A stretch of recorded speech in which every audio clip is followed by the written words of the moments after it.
علامہ اقبال نے فرمایا عالم و آب و خاک میں تیرے ظہور سے فروغ، ذرہ ریگ کو دیا تو نے طلوع آفتاب۔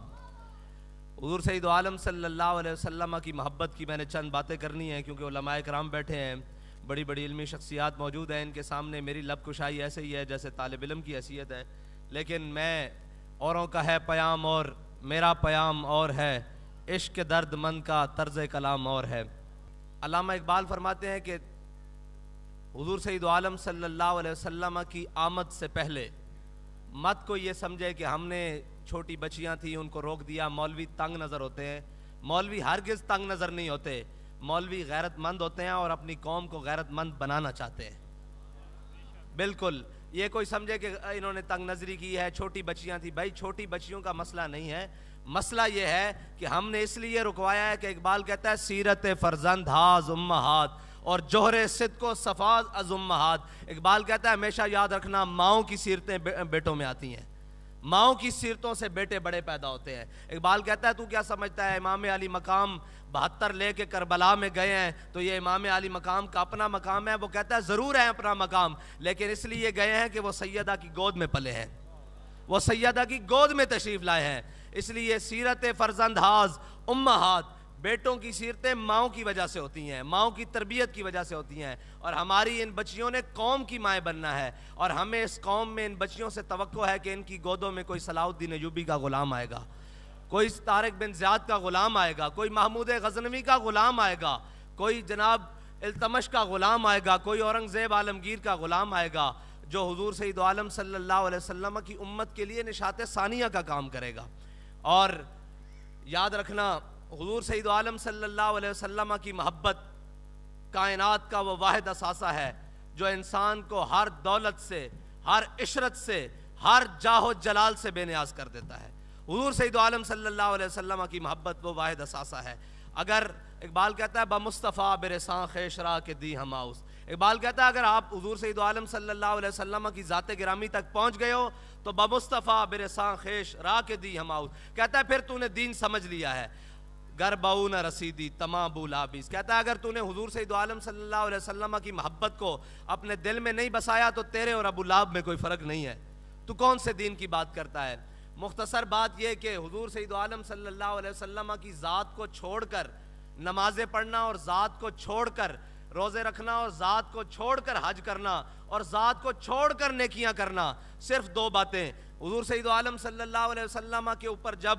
احد والے دن اس دین متین کے لیے، جس دین کے لیے میرے آقا و مولا صلی اللہ علیہ وسلم کو دندان مبارک کو بھی نقصان ہوا، حضور سید عالم صلی اللہ علیہ وسلم کے جسم اطہر پر تلوار اور تیروں سے زخم بھی آئے، حضور سید عالم صلی اللہ علیہ وسلم کی خاطر حضرت طلحہ نے 70 زخم اپنے جسم پر کھائے۔ وہ بڑا مشکل دن حضور سید عالم صلی اللہ علیہ وسلم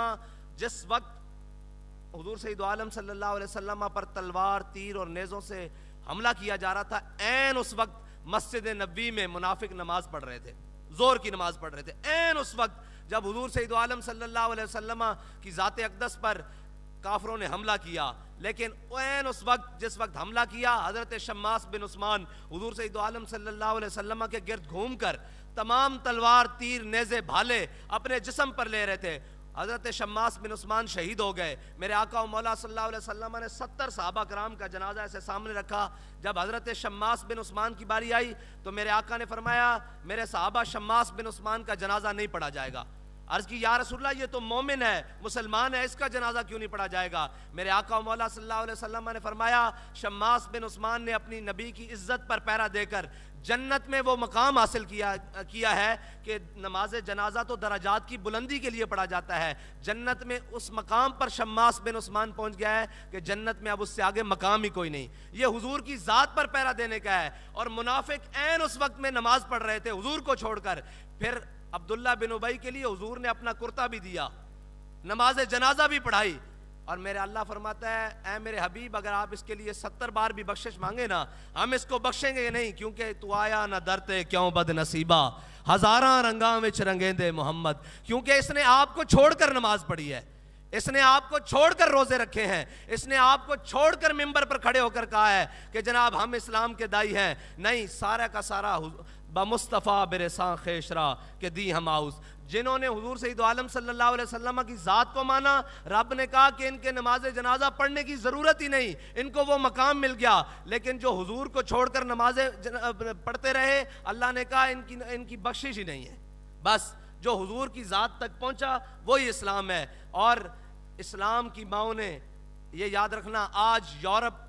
آج جناب مغرب یہ کہتا ہے وہ آنکھ کے سرمہ میں سے، سرمہ افرنگ سے ہے روشن۔ اقبال کہتا ہے وہ آنکھ کے سرمہ افرنگ سے ہے روشن، پرکار و سخن ساز ہے لیکن نمناک نہیں ہے، دل سوز سے خالی ہے نگاہ پاک نہیں ہے، پھر اس میں عجب کیا ہے کہ تو بے باک نہیں ہے ذوق تجلی بھی پنہا اس خاک میں، اے غافل تو نرا صاحب ادراک نہیں ہے۔ اور اقبال کہتا ہے میرے کلام پہ حجت ہے نقطہ لولاک، اقبال کہہ رہے ہیں میرے کلام پہ حجت ہے نقطہ لولاک، وہ مومن نہیں جو صاحب لولاک نہیں ہے۔ اور یہ آج آ کے مغرب کہتا ہے کہ ہم نے عورتوں کو آزادی دینی ہے، عورتوں کو آزادی اسلام دے کر گیا ہے۔ عورتوں کو آزادی کیا دی؟ حضرت جناب سیدنا فاروق اعظم ترجمان نبی ہم زبان نبی، جان شان عدالت پہ لاکھوں سلام۔ میرے آقا و مولا صلی اللہ علیہ وسلم نے فرمایا میرے بعد اگر کوئی نبی ہوتا تو عمر ہوتا، اور عمر ایسے آنکھ بھر کے سورج کو دیکھیں تو وہ بے نور ہو جائے۔ حضور سید عالم صلی اللہ علیہ وسلم کے جلال کا مظہر حضرت فاروق اعظم نے تمام اہل مدینہ کو جمع کیا، جمع کر کے کہا کہ میں دیکھ رہا ہوں کہ جناب تمام آپ لوگ اسراف کر رہے ہیں حق مہر دینے میں، شادیوں کے موقع پر حق مہر بڑے بڑے رکھ رہے ہیں، تو میں چاہتا ہوں کہ حق مہر کی جو تعداد ہے، جو پیسہ ہے، جو بھی معین، اس کو معین کر دیا جائے، نہ اس سے اوپر کوئی دے نہ اس سے نیچے کوئی دے۔ تو ایک خاتون مسلمانوں کی ماں ایک کھڑی ہو گئی، انہوں نے کہا عمر کون ہوتا ہے ہمارا حق مہر معین کرنے والا؟ اللہ اور اس کے رسول نے قرآن میں ہمیں سونے اور چاندی کے ڈھیر دیے ہیں، عمر کون ہوتا ہے ہمارا حق مہر معین کرنے والا؟ تو حضرت فاروق اعظم جو اتنی بڑی شانوں کے مالک ہیں، یہ نہیں کہا کہ اے خاتون تو ہمارے سامنے کیسے بولتی ہے، کہا اخطا عمر اصابت امراتن۔ عمر نے دوسری بات کی، عورت نے ٹھیک بات کی، یہ کہتے ہوئے حضرت فاروق اعظم بیٹھ گئے۔ اسلام تو عورت کو اتنی پاور دیتا ہے، اسلام تو عورت کو اتنی خیال کرتا ہے کہ حضرت ام خلاد میدان احد میں اپنے بیٹے کی لاش پر آئیں، جب دیکھا کہ بیٹا شہید ہو گیا تو اپنے بیٹے کی لاش پر آئیں اور پورا پردہ کر کے، ایسے پورا پردہ کر کے، پورا اپنا آپ ڈھانپ کے جب اپنے بیٹے کی لاش پر آئیں تو لوگوں نے کہا کہ مائی صاحبہ بیٹا فوت ہو گیا ہے پھر اتنا پردہ کر کے آئی ہیں؟ تو انہوں نے جو لفظ کہے نا وہ مسلمانوں کی ماؤں کے لیے قیامت تک مینار نور ہے۔ کہا میرے حبیب کے غلاموں میں نے بیٹا کھویا ہے، شرم و حیا نہیں کھویا، میں نے بیٹا کھویا ہے، شرم و حیا نہیں کھویا۔ اس لیے ہم کہتے ہیں کہ یہ امت مار کھا رہی ہے، اس کی وجہ یہ ہے کہ یہ یاد رکھنا مرد بے غیرت ایک فرد بے غیرت، ماں بے غیرت ایک جہاں بے غیرت۔ یہ یاد رکھنا ہماری ماؤں کی گودوں میں ہی صلاح الدین ایوبی کے غلاموں نے آنا ہے، ان ماؤں کی گودوں میں کوئی راشد منہاس آیا ہے جی، ان ماؤں کی گودوں میں کوئی ممتاز قادری آیا ہے، کوئی علم الدین آیا ہے، ان ماؤں کی گودوں سے ہی۔ اور یاد رکھنا جب تک مائیں یہ افغانستان میں آپ کے سامنے ہے، سارا کچھ انہوں نے تباہ کر دیا، ان کی ماؤں کی گودوں کی پرورش نے اسلام کو دوبارہ وہاں نشاط ثانیہ دی ہے، ان کی ماؤں نے دوبارہ ان کو رجال دیے ہیں۔ 53 ممالک بنتے ہیں، 53 ممالک طاقت کا محور، اور جب کہتے تھے کہ ہم آپ کو پتھر کے دور میں بھیج دیں گے، یہ یاد رکھنا ماں پرورش کر کے بیٹے کو میدان میں بھیجتی رہی ہے۔ تو پھر اقبال کہتا ہے اللہ کو پامردی ہے مومن پہ بھروسہ، ابلیس کو یورپ کی مشینوں کا سہارا۔ ابلیس نے ساری مشینیں وہاں لائے، وہاں تو ایسے جدید آلات بھی لائے جو دیوار سے پار بھی دکھا سکتے تھے، بڑے بڑے جدید آلے، لیکن یاد رکھنا جب اللہ کی مدد آتی ہے نا تو اللہ کہتا ہے میں 1000 فرشتوں کے ساتھ، پھر 2000 فرشتوں کے ساتھ، پھر 4000 فرشتوں کے ساتھ، پھر فرماتا ہے انی معکم، میں بھی تمہارے ساتھ ہوں۔